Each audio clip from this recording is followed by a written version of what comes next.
In the previous video, I showed you how to very simply change locations and sample settings and set up presets so you don't have to manually enter settings every time.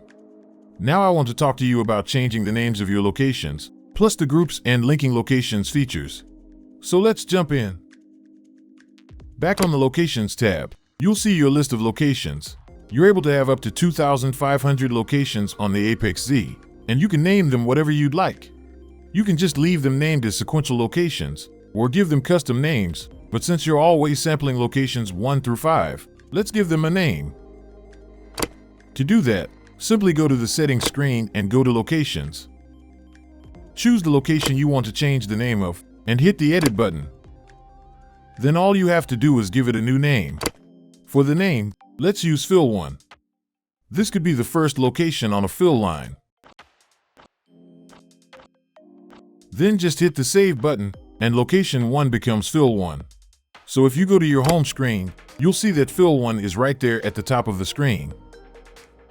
As you start to name your locations, you might have locations in the same room, or you might want to have all your sample locations for a filling line, a photoresist machine, or a surgery room in one group because, as you start to have lots of sample locations, sorting through them can be difficult. So the ApexZ lets you group locations, and you will make your groups in the same place where you changed your location names. Go to your Settings screen, and from there, go to Locations. On the left side of the screen, you've got Groups. To make a new group, go ahead and hit Add a New Group. All you do from there is select all of the locations you want in that group.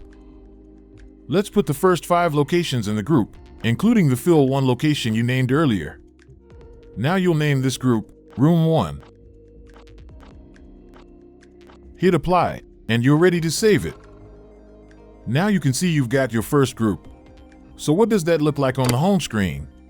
Well, when you go back to the home screen, you'll notice that the Location button now indicates a group. If you touch that, you'll see that Room 1 is highlighted and it's showing the 5 locations in that group. If you're looking for the other locations outside of that group, all you have to do is deselect Room 1 and you will get all of your locations. And there you have it. It's that easy to group your locations.